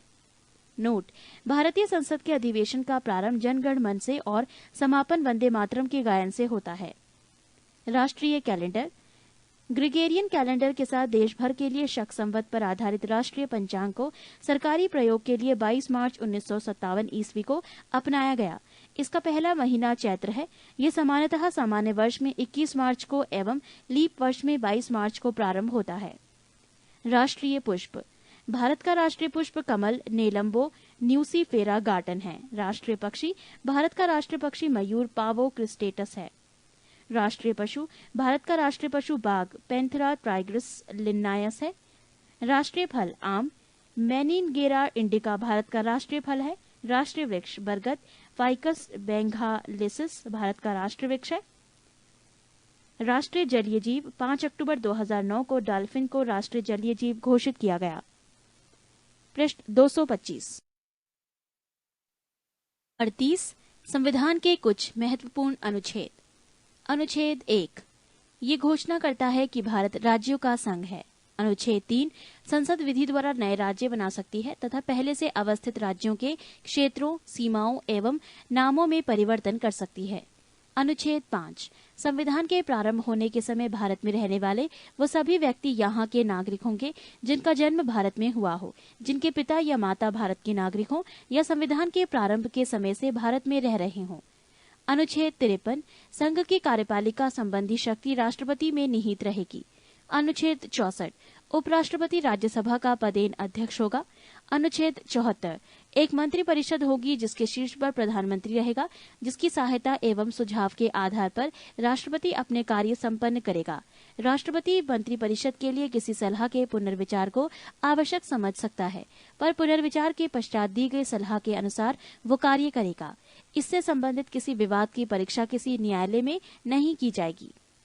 अनुच्छेद 76 राष्ट्रपति द्वारा महान्यायवादी की नियुक्ति की जाएगी। अनुच्छेद 78 प्रधानमंत्री का ये कर्तव्य होगा कि वो देश के प्रशासनिक एवं विधायी मामलों तथा मंत्रिपरिषद के निर्णयों के संबंध में राष्ट्रपति को सूचना दे, यदि राष्ट्रपति इस प्रकार की सूचना प्राप्त करना आवश्यक समझे। अनुच्छेद 86 इसके अंतर्गत राष्ट्रपति द्वारा संसद को संबोधित करने तथा संदेश भेजने के अधिकार का उल्लेख है। अनुच्छेद 108 यदि किसी विधेयक के संबंध में दोनों सदनों में गतिरोध उत्पन्न हो गया हो तो संयुक्त अधिवेशन का प्रावधान है। अनुच्छेद 110 धन विधेयक को इसमें परिभाषित किया गया है। अनुच्छेद 111 संसद के दोनों सदनों द्वारा पारित विधेयक राष्ट्रपति के पास जाता है। राष्ट्रपति उस विधेयक को सम्मति प्रदान कर सकता है या अस्वीकृत कर सकता है। वो संदेश के साथ या बिना संदेश के संसद को उस पर पुनर्विचार के लिए भेज सकता है, पर यदि दोबारा विधेयक को संसद द्वारा राष्ट्रपति के पास भेजा जाता है तो वो इसे अस्वीकृत नहीं करेगा। अनुच्छेद 112 प्रत्येक वित्तीय वर्ष हेतु राष्ट्रपति द्वारा संसद के समक्ष बजट पेश किया जाएगा। अनुच्छेद 123 संसद के अवकाश सत्र नहीं चलने की स्थिति में राष्ट्रपति को अध्यादेश जारी करने का अधिकार। अनुच्छेद 124 इसके अंतर्गत सर्वोच्च न्यायालय के गठन का वर्णन है। अनुच्छेद 129 सर्वोच्च न्यायालय एक अभिलेख न्यायालय है। अनुच्छेद 148 नियंत्रक एवं महालेखा परीक्षक की नियुक्ति राष्ट्रपति द्वारा की जाएगी। अनुच्छेद 163 राज्यपाल के कार्यों में सहायता एवं सुझाव देने के लिए राज्यों में एक मंत्रिपरिषद एवं इसके शीर्ष पर मुख्यमंत्री होगा, पर राज्यपाल के स्वविवेक संबंधी कार्यों में वो मंत्रिपरिषद के सुझाव लेने के लिए बाध्य नहीं होगा। अनुच्छेद 169 राज्यों में विधान परिषदों की रचना या उनकी समाप्ति विधानसभा द्वारा बहुमत से पारित प्रस्ताव तथा संसद द्वारा इसकी स्वीकृति से संभव है। अनुच्छेद 200 राज्यों की विधायिका द्वारा पारित विधेयक राज्यपाल के समक्ष प्रस्तुत किया जाएगा। वो इस पर अपनी सम्मति दे सकता है या इसे अस्वीकृत कर सकता है। वो इस विधेयक को संदेश के साथ या बिना संदेश के पुनर्विचार हेतु विधायिका को वापस भेज सकता है, पर पुनर्विचार के बाद दोबारा विधेयक आ जाने पर वो इसे अस्वीकृत नहीं कर सकता। इसके अतिरिक्त वो विधेयक को राष्ट्रपति के पास विचार के लिए भी भेज सकता है। पृष्ठ 232 अनुच्छेद 213 राज्य विधायिका के सत्र में नहीं रहने पर राज्यपाल अध्यादेश जारी कर सकता है। अनुच्छेद 214 सभी राज्यों के लिए उच्च न्यायालय की व्यवस्था होगी। अनुच्छेद 226 मूल अधिकारों के प्रवर्तन के लिए उच्च न्यायालय को लेख जारी करने की शक्तियां। अनुच्छेद 233 जिला न्यायाधीशों की नियुक्ति राज्यपाल द्वारा उच्च न्यायालय के परामर्श से की जाएगी। अनुच्छेद 235 उच्च न्यायालय का नियंत्रण अधीनस्थ न्यायालयों पर रहेगा। अनुच्छेद 239 केंद्र शासित प्रदेशों का प्रशासन राष्ट्रपति द्वारा होगा। वो यदि उचित समझे तो बगल के किसी राज्य के राज्यपाल को इसके प्रशासन का दायित्व सौंप सकता है या एक प्रशासक की नियुक्ति कर सकता है। अनुच्छेद 245 संसद संपूर्ण देश या इसके किसी हिस्से के लिए तथा राज्य विधानपालिका अपने राज्य या इसके किसी हिस्से के लिए कानून बना सकती है। अनुच्छेद 248 विधि निर्माण संबंधी अवशिष्ट शक्तियां संसद में निहित हैं। अनुच्छेद 249 राज्यसभा विशेष बहुमत द्वारा राज्य सूची के किसी विषय पर लोकसभा को 1 वर्ष के लिए कानून बनाने के लिए अधिकृत कर सकती है यदि वो इसे राष्ट्रहित में आवश्यक समझे। अनुच्छेद 262 अंतर्राज्यीय नदियों या नदी घाटियों के जल के वितरण एवं नियंत्रण से संबंधित विवादों के लिए संसद विधि द्वारा निर्णय कर सकती है। अनुच्छेद 263 केंद्र राज्य संबंधों में विवादों का समाधान करने एवं परस्पर सहयोग के क्षेत्रों के विकास के उद्देश्य से राष्ट्रपति एक अंतर्राज्यीय परिषद की स्थापना कर सकता है। अनुच्छेद 266 भारत की संचित निधि जिसमें सरकार की सभी मौद्रिक आवष्टियां एकत्र रहेंगी, विधि सम्मत प्रक्रिया के बिना इससे कोई भी राशि नहीं निकाली जा सकती है। अनुच्छेद 267 संसद विधि द्वारा एक आकस्मिक निधि स्थापित कर सकती है जिसमें अकस्मात उत्पन्न परिस्थितियों के लिए राशि एकत्र की जाएगी। अनुच्छेद 275 केंद्र द्वारा राज्यों को सहायक अनुदान दिए जाने का प्रावधान। अनुच्छेद 280 राष्ट्रपति हर 5वें वर्ष एक वित्त आयोग की स्थापना करेगा जिसमें अध्यक्ष के अतिरिक्त 4 अन्य सदस्य होंगे तथा जो राष्ट्रपति के पास केंद्र एवं राज्यों के बीच करों के वितरण के संबंध में अनुशंसा करेगा। अनुच्छेद 300 का राज्य किसी भी व्यक्ति को उसकी संपत्ति से वंचित नहीं करेगा।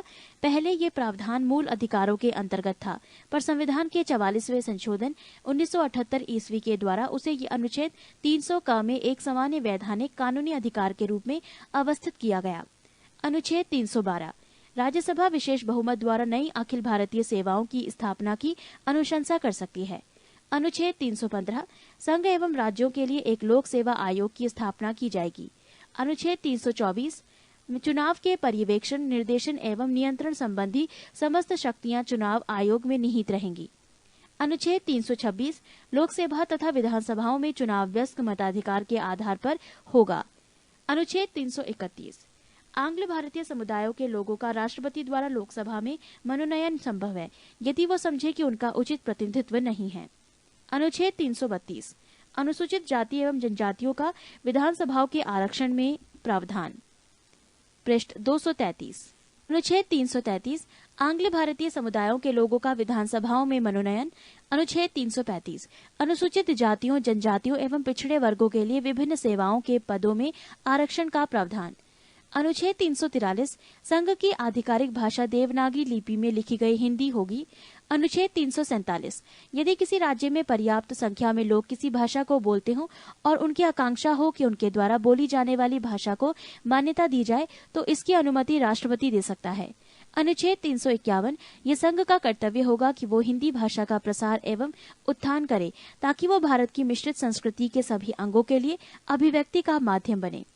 अनुच्छेद 352 राष्ट्रपति द्वारा आपात स्थिति की घोषणा यदि वो समझता हो कि वो भारत या उसके किसी भाग की सुरक्षा, युद्ध, बाह्य आक्रमण या सैन्य विद्रोह के फलस्वरूप खतरे में है। अनुच्छेद 356 यदि किसी राज्यपाल के द्वारा राष्ट्रपति को ये रिपोर्ट दी जाए कि उस राज्य में संवैधानिक तंत्र असफल हो गया है तो वहां राष्ट्रपति शासन लागू किया जा सकता है।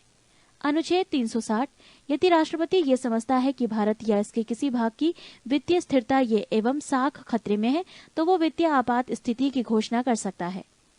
अनुच्छेद 365 यदि कोई राष्ट्र केंद्र द्वारा भेजे गए किसी कार्यकारी निर्देश का पालन करने में असफल रहता है तो राष्ट्रपति द्वारा ये समझा जाना विधि सम्मत लोग होगा कि उस राज्य में संविधान तंत्र के अनुरूप प्रशासन चलने की स्थिति नहीं है और वहां राष्ट्रपति शासन लागू किया जा सकता है।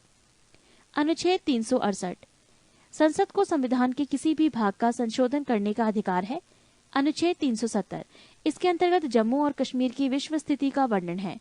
अनुच्छेद 371, इसके कुछ राज्यों के विशेष क्षेत्रों के विकास के लिए राष्ट्रपति बोर्ड स्थापित कर सकता है, जैसे महाराष्ट्र, गुजरात, नागालैंड, मणिपुर इत्यादि।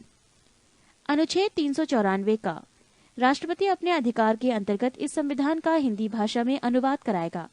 अनुच्छेद 395, भारतीय स्वतंत्रता अधिनियम 1947, भारत सरकार अधिनियम 1953 तथा इनके अन्य पूरक अधिनियमों को, जिसमें प्रीवी काउंसिल क्षेत्र अधिकार अधिनियम शामिल नहीं है, यहाँ रद्द किया जाता है।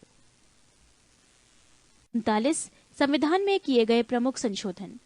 पहला संशोधन 1951 ईस्वी, इसके माध्यम से स्वतंत्रता, समानता एवं संपत्ति से संबंधित मौलिक अधिकारों को लागू किए जाने संबंधी कुछ व्यवहारिक कठिनाइयों को दूर करने का प्रयास किया गया। भाषण एवं अभिव्यक्ति के मूल अधिकारों पर इसमें उचित प्रतिबंध की व्यवस्था की गई। साथ ही इस संशोधन द्वारा संविधान में 9वीं अनुसूची को जोड़ा गया, जिसमें उल्लिखित कानूनों को सर्वोच्च न्यायालय के न्यायिक पुनरावलोकन की शक्तियों के अंतर्गत परीक्षा नहीं की जा सकती है। दूसरा संशोधन 1952 ईस्वी, इसके अंतर्गत 1951 ईस्वी की जनगणना के आधार पर लोकसभा में प्रतिनिधित्व को पुनर्व्यवस्थित किया गया। तीसरा संशोधन 1954 ईस्वी, इसके अंतर्गत 7वीं अनुसूची को समवर्ती सूची की 33वीं प्रविशिष्ट के स्थान पर खाद्यान्न, पशुओं के लिए चारा, कच्चा कपास, जूट आदि को रखा गया, जिसके उत्पादन एवं आपूर्ति को लोकहित में समझने पर सरकार उस पर नियंत्रण लगा सकती है। चौथा संशोधन 1955 ईस्वी, इसके अंतर्गत व्यक्तिगत संपत्ति को लोकहित में राज्य द्वारा हस्तगत किए जाने की स्थिति में न्यायालय इसकी क्षतिपूर्ति के संबंध में परीक्षा नहीं कर सकती। पृष्ठ 234। छठा संशोधन 1956 ईस्वी, इस संशोधन द्वारा 7वीं अनुसूची के संघ सूची में परिवर्तन कर अंतर्राज्यीय बिक्री कर के अंतर्गत कुछ वस्तुओं पर केंद्र को कर लगाने का अधिकार दिया गया। 7वां संशोधन 1956 ईस्वी, इस संशोधन द्वारा भाषाई आधार पर राज्यों का पुनर्गठन किया गया, जिसमें पहले के 3 श्रेणियों में राज्यों के वर्गीकरण को समाप्त करते हुए राज्यों एवं केंद्र शासित प्रदेशों में उन्हें विभाजित किया गया। साथ ही उनके अनुरूप केंद्र एवं राज्य की विधान पालिकाओं में सीटों को पुनर्व्यवस्थित किया गया। 8वां संशोधन 1959 ईस्वी, इसके अंतर्गत केंद्र एवं राज्यों के निम्न सदनों में अनुसूचित जाति, अनुसूचित जनजाति एवं आंग्ल भारतीय समुदायों के एक आरक्षण संबंधी प्रावधानों को 10 वर्षों के लिए अर्थात 1970 ईस्वी तक बढ़ा दिया गया। 9वां संशोधन 1960 ईस्वी, इसके द्वारा संविधान की प्रथम अनुसूची में परिवर्तन करके भारत और पाकिस्तान के बीच 1958 ईस्वी की संधि की शर्तों के अनुसार बेरुबारी, खुलना आदि क्षेत्र पाकिस्तान को दे दिए गए। 10वां संशोधन 1961 ईस्वी, इसके अंतर्गत भूतपूर्व पुर्तगाली अतः क्षेत्रों दादर एवं नगर हवेली को भारत में शामिल कर उन्हें केंद्र शासित प्रदेशों का दर्जा दे दिया गया। 11वां संशोधन 1961 ईस्वी, इसके अंतर्गत उपराष्ट्रपति के निर्वाचन के प्रावधानों में परिवर्तन कर इस संदर्भ में दोनों सदनों के संयुक्त अधिवेशन को बुलाया गया। साथ ही यह भी निर्धारित किया गया कि निर्वाचक मंडल में पद की रिक्तता के आधार पर राष्ट्रपति या उपराष्ट्रपति के निर्वाचन को चुनौती नहीं दी जा सकती।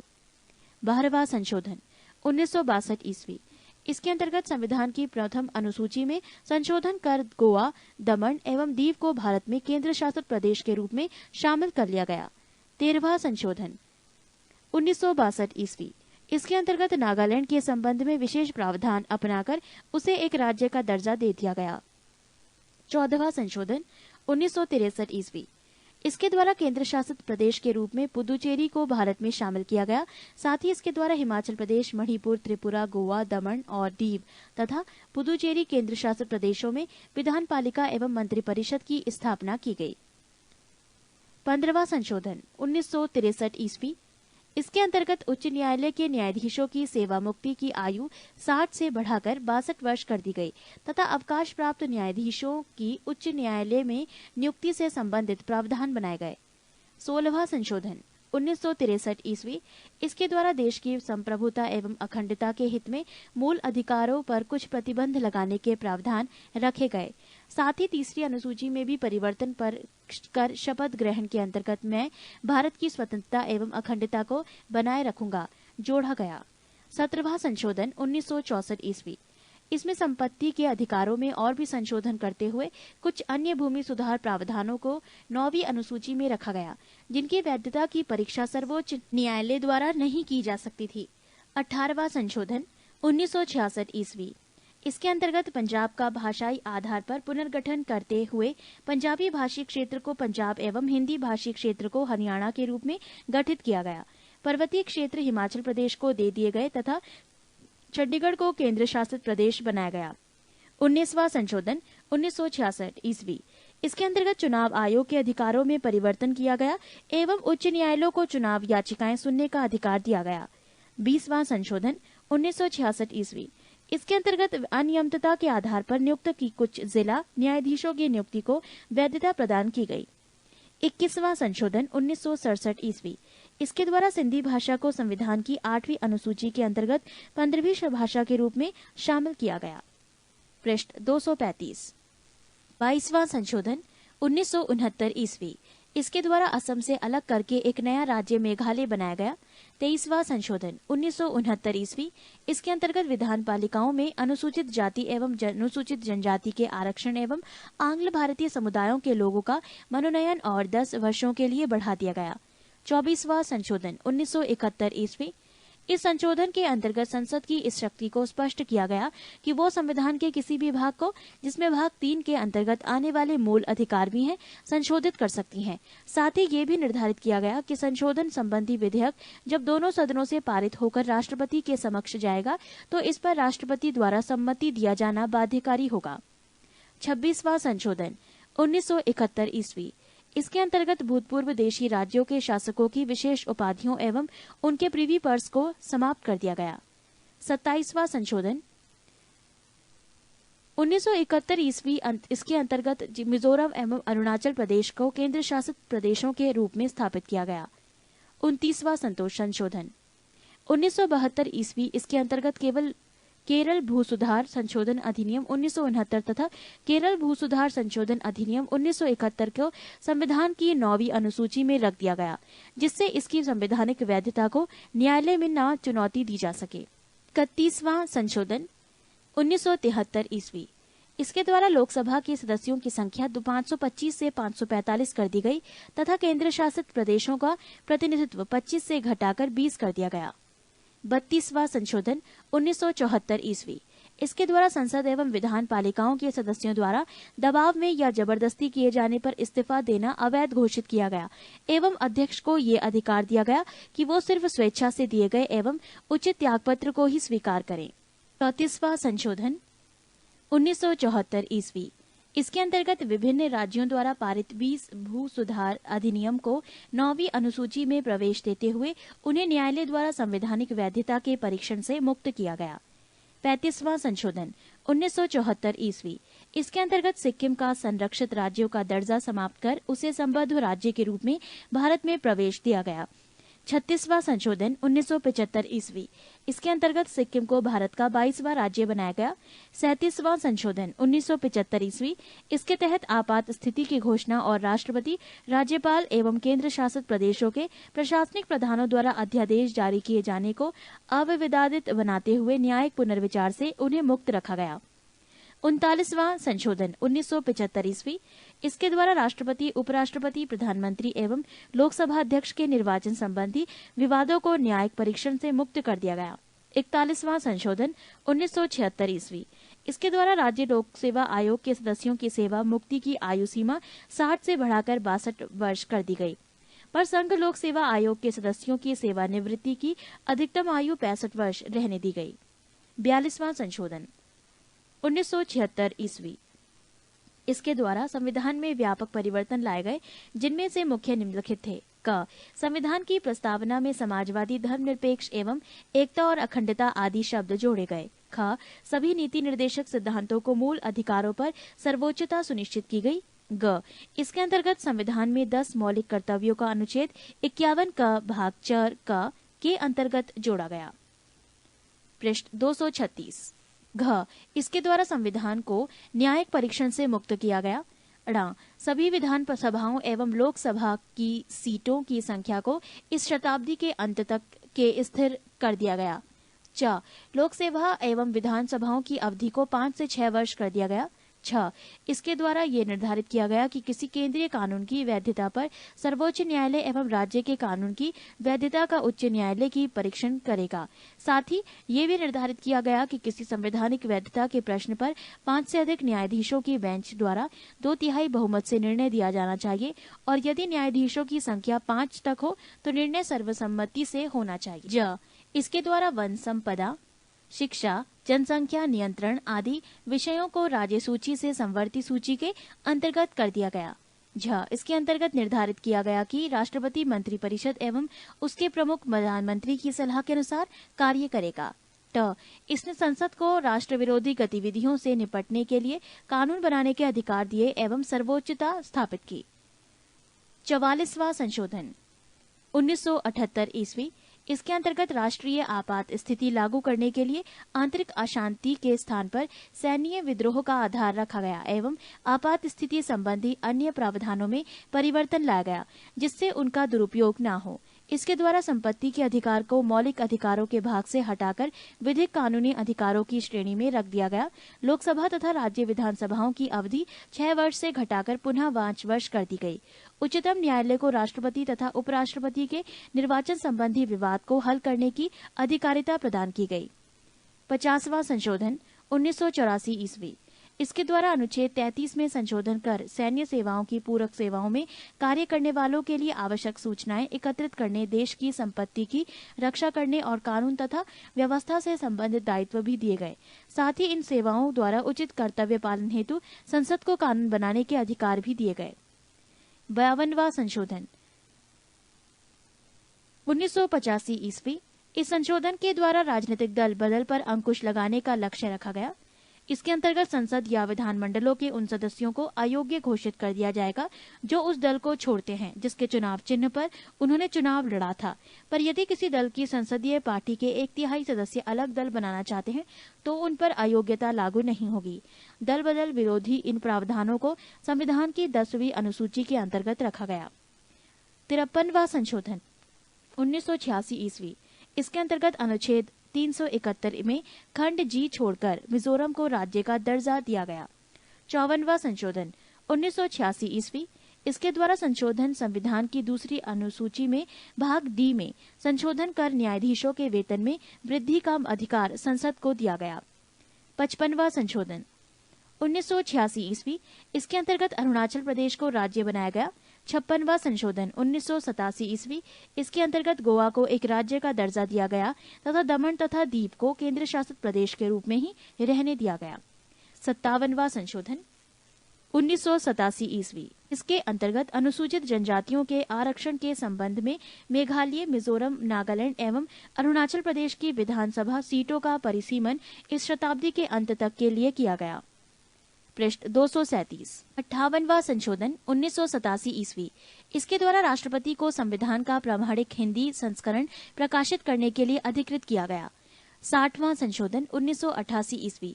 इसके अंतर्गत व्यवसाय कर की सीमा 250 रुपये से बढ़ाकर 2500 रुपये के प्रति व्यक्ति प्रतिवर्ष कर दी गई। 61वां संशोधन 1989 ईस्वी। इसके द्वारा मतदान के लिए आयु सीमा 21 वर्ष से घटाकर 18 लाने का प्रस्ताव था। 65वां संशोधन 1900 ईस्वी। इसके द्वारा अनुच्छेद 338 में संशोधन करके अनुसूचित जाति तथा जनजाति आयोग के गठन की व्यवस्था की गई है। 69वां संशोधन 1991 ईस्वी। दिल्ली को राष्ट्रीय राजधानी क्षेत्र बनाया गया तथा दिल्ली संघ राज्य क्षेत्र के लिए विधानसभा और मंत्रिपरिषद का उपबंध किया गया। 70वां संशोधन 1992 ईस्वी। दिल्ली और पुदुचेरी संघ राज्य क्षेत्रों की विधानसभाओं के सदस्यों को राष्ट्रपति के लिए निर्वाचक मंडल में सम्मिलित किया गया। 71वां संशोधन 1992 ईस्वी। 8वीं अनुसूची में कोंकणी, मणिपुरी और नेपाली भाषा को सम्मिलित किया गया। 73वां संशोधन 1992 से 93 ईस्वी। इसके अंतर्गत संविधान में 11वीं अनुसूची जोड़ी गई। इसके पंचायती राज संबंधी प्रावधानों को सम्मिलित किया गया है। 74वां संशोधन 1993 ईस्वी। इसके अंतर्गत संविधान में 12वीं अनुसूची शामिल की गई जिसमें नगरपालिका, नगर निगम और नगर परिषदों से संबंधित प्रावधान किए गए हैं। 76वां संशोधन 1994 ईस्वी। इन संशोधन अधिनियम द्वारा संविधान की नवी अनुसूची में संशोधन किया गया है और तमिलनाडु सरकार द्वारा पारित पिछड़े वर्गों के लिए सरकारी नौकरियों में 69% आरक्षण का उपबंध करने वाली अधिनियम को नवी अनुसूची में शामिल कर दिया गया है। 78वां संशोधन 1995 ईस्वी। इसके द्वारा नवी अनुसूची में विभिन्न राज्यों द्वारा पारित 27 भूमि सुधार विधियों को समाविष्ट किया गया है। इस प्रकार नवी अनुसूची में सम्मिलित अधिनियमों की कुल संख्या 284 हो गई है। 19वां संशोधन 1999 ईस्वी। अनुसूचित जातियों तथा अनुसूचित जनजातियों के लिए आरक्षण की अवधि 25 जनवरी 2010 ईस्वी तक के लिए बढ़ा दी गई है। इस संशोधन के माध्यम से व्यवस्था की गई कि अब राज्यों को प्रत्यक्ष केंद्रीय करों से प्राप्त कुल धनराशि का 29% हिस्सा मिलेगा। 82वां संशोधन 2000 ईस्वी। इस संशोधन के द्वारा राज्यों को सरकारी नौकरियों में आरक्षित रिक्त स्थानों की भर्ती हेतु प्रोन्नति के मामलों में अनुसूचित जातियों एवं अनुसूचित जनजातियों के अभ्यर्थियों के लिए न्यूनतम प्राप्तांकों में छूट प्रदान करने की अनुमति प्रदान की गई है। 83वां संशोधन 2000 ईस्वी। इस संशोधन द्वारा पंचायती राज संस्थाओं में अनुसूचित जाति के लिए आरक्षण का प्रावधान न करने की छूट प्रदान की गई है। अरुणाचल प्रदेश में कोई भी अनुसूचित जाति न होने के कारण उसे ये छूट प्रदान की गई है। 84वां संशोधन 2001 ईस्वी। इस संशोधन अधिनियम द्वारा लोकसभा तथा विधानसभाओं की सीटों की संख्या में वर्ष 2026 तक कोई परिवर्तन न करने का प्रावधान किया गया है। 85वां संशोधन 2001 ईस्वी। सरकारी सेवाओं में अनुसूचित जाति या जनजाति के अभ्यर्थियों के लिए पदोन्नतियों में आरक्षण की व्यवस्था। 86वां संशोधन 2002 ईस्वी। इस संशोधन अधिनियम द्वारा देश के 6 से 14 वर्ष तक के बच्चों के लिए अनिवार्य एवं निःशुल्क शिक्षा को मौलिक अधिकार के रूप में मान्यता देने संबंधी प्रावधान किया गया है। इस अनुच्छेद 21 का के अंतर्गत संविधान जोड़ा गया है। इस अधिनियम द्वारा संविधान के अनुच्छेद 45 तथा अनुच्छेद 51 क में संशोधन किए जाने का प्रावधान है। पृष्ठ 238। 87वां संशोधन 2003 ईस्वी। परिसीमन में जनसंख्या का आधार 1991 की जनगणना के स्थान पर 2001 कर दी गई है। 88वां संशोधन 2003 ईस्वी। सेवाओं पर कर का प्रावधान। 89वां संशोधन 2003 ईस्वी। अनुसूचित जनजाति के लिए पृथक राष्ट्रीय आयोग की स्थापना की व्यवस्था। 90वां संशोधन 2003 ईस्वी। असम विधानसभा में अनुसूचित जनजातियों और गैर अनुसूचित जनजातियों का प्रतिनिधित्व बरकरार रखते हुए बोडोलैंड टेरिटोरियल काउंसिल क्षेत्र गैर जनजाति के लोगों के अधिकारों की सुरक्षा। 91वां संशोधन 2003 ईस्वी। दल बदल व्यवस्था में संशोधन। केवल संपूर्ण दल के विलय को मान्यता। केंद्र तथा राज्य में मंत्रिपरिषद के सदस्य संख्या क्रमशः लोकसभा तथा विधानसभा की सदस्य संख्या का 15% होगा। जहां सदन की सदस्य संख्या 40-40 है, वहां अधिकतम 12 होगी। 92वां संशोधन 2003 ईस्वी। संविधान की 8वीं अनुसूची में बोडो, डोगरी, मैथिली और संथाली भाषाओं का समावेश। 93वां संशोधन 2006 ईस्वी। शिक्षा संस्थानों में अनुसूचित जाति और अनुसूचित जनजाति और अन्य पिछड़े वर्गों के नागरिकों के दाखिले के लिए सीटों के आरक्षण की व्यवस्था संविधान के अनुच्छेद 15 की धारा 4 के प्रावधानों के तहत की गई है। 94वां संशोधन 2006 ईस्वी। इस संशोधन द्वारा बिहार राज्य को एक जनजाति कल्याण मंत्री नियुक्त करने के उत्तरदायित्व से मुक्त कर दिया गया तथा इस प्रावधान को झारखंड व छत्तीसगढ़ राज्यों में लागू करने की व्यवस्था की। मध्य प्रदेश एवं उड़ीसा राज्य में ये प्रावधान पहले से ही लागू है। भारतीय संविधान से संबंधित ये जानकारी समाप्त होती है।